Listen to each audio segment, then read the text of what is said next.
So I just finished a video, and while I'm waiting for it to finish so I could upload it on YouTube, I was just thinking about Harry and Meghan. And the sense that I was getting is that both of them have a pretty crappy family from their father's side.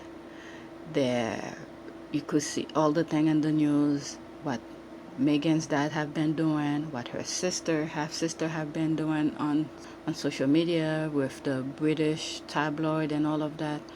And for Harry, all the stuff his family has been doing to his wife. And the common thing that they both had good mothers. And unfortunately for Harry, his mom passed away at an early age.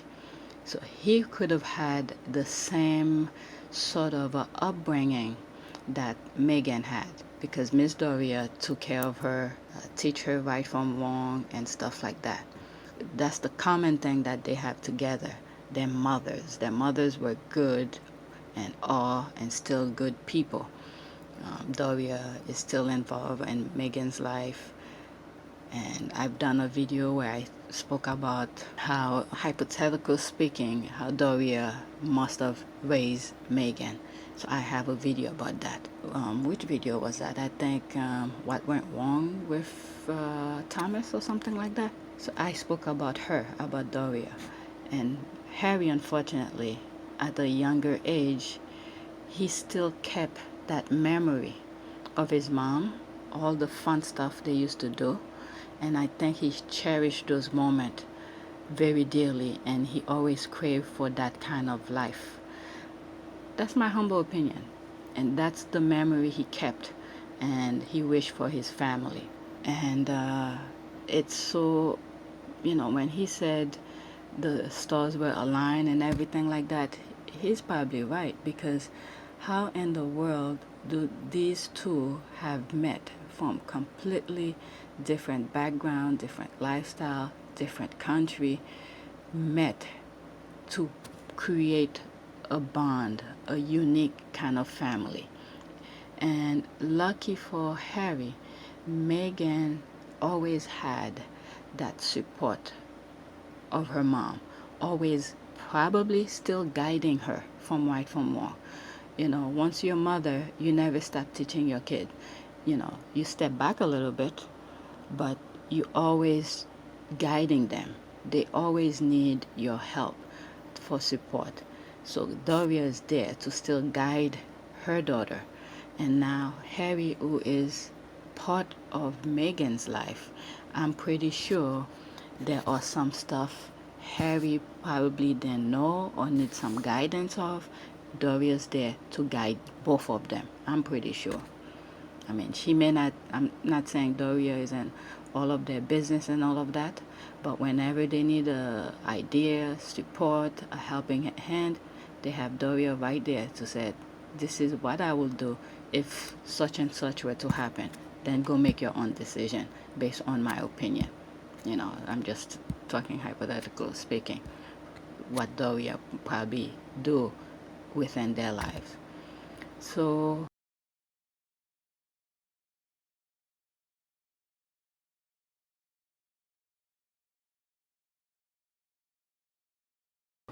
it's a unique family. It's very unique for them to come together in this weird circumstances, and then they push them out. Well, they were trying to push Meghan out, but Harry realized the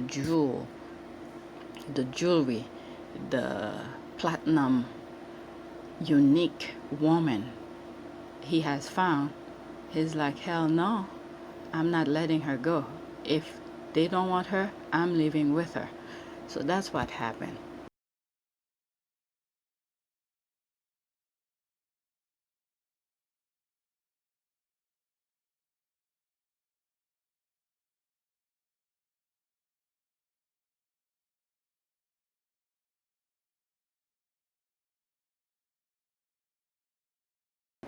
It's very unique. And one thing that came to mind when with the issue with Meghan telling people, to vote, go out and vote and stuff like that, I was thinking, again, I'm always have some silly ideas. I have a feeling I'm sure before they got married, everything was spoken. They set their foundation before they went to the altar and to exchange vow. I'm sure they said um, they agree upon anything that had to do with the U.S. Meghan will take care of it. I'm pretty sure Harry will never open his mouth on anything that has to do with the U.S. And the same goes for Meghan, will never open her mouth with anything that has to do with the UK. That's Harry's job. And I have a feeling this pretty much might be something they already spoke about.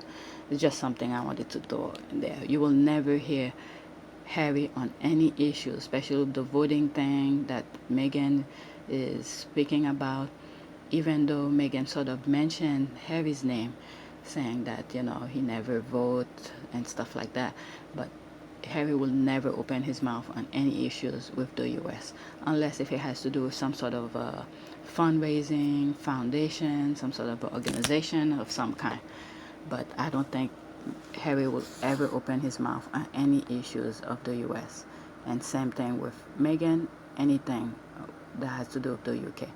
Unlike going to with the court thing, so that whatever Meghan has to say is probably gonna be in court, and that's pretty much it for that part.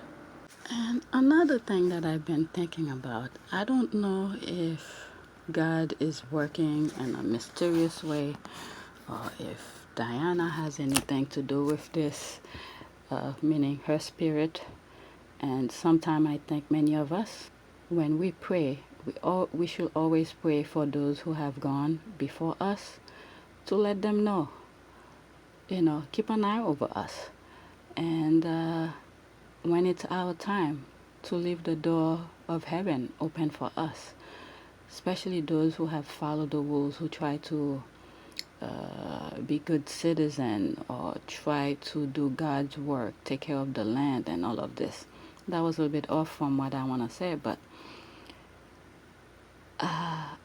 sometimes when I think about it, it's like, okay, if they didn't want, if their racist self did not want Meghan and the family, why did they approve Harry to marry Meghan? Why did they do all of that? I know I've seen some comments where they're saying that, with that huge, lavish wedding, the procession around England and all of that was for Meghan. No. Yes, she's part of it, but they forget about Harry. Harry's a freaking prince. They did that for him. But if Harry's family was not approved of Meghan, why did they allow him to marry? Maybe there's a possibility they'll think that Harry will leave and go marry outside of the UK with Meghan. Maybe they just, in one of the tweets that I was reading this morning, someone was saying something like, their plan then go as they plan, or something like that. So maybe they knew from the start they'll let him marry and then they'll get rid of her. But they didn't know that Harry was truly in love. If you get rid of her, you're getting rid of me, pretty much. But why did they do that? You guys could, put your opinion in the comment section. Let me know. Because it was a huge wedding. And if they didn't like her, let's say a year after the wedding, all the stuff that's on the tabloid and everything, why did they do the wedding? Why? It's something I could never understand. But then again, if you look at Charles marrying Princess Diana, he was not in love anyway, and they did that huge thing. So, okay. Thinking about it, it's, they're saying Meghan is an actress and stuff like that, but these people are living in a acting world, pretending They did all of that for Princess Diana when Charles wasn't really in love, and look what happened. So they were, oh Jesus, I don't even want to say what I'm thinking, because it's just too ridiculous for me to comprehend. But I think Harry is one of those who learn from history and learn from what was done before and said, no, I'm not going to follow that same path. There's always, no matter what the situation is, there's always one person who would shift out of line, who will somehow, his mind or her mind will say, no, this straight line is not right, I need to get off that line. The same way that I've mentioned on the Epstein videos and stuff like that, once they deal with children, no matter how much money is offered, there will always be one person who's dealing with the case would not follow or go along, would not take any money because children was involved in these things.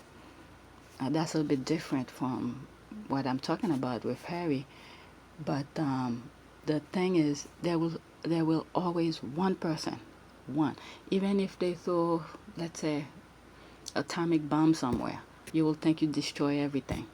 There will always be one of something that God will somewhat protect, so something, the word will come out. It's scary and sad thinking about all of this stuff.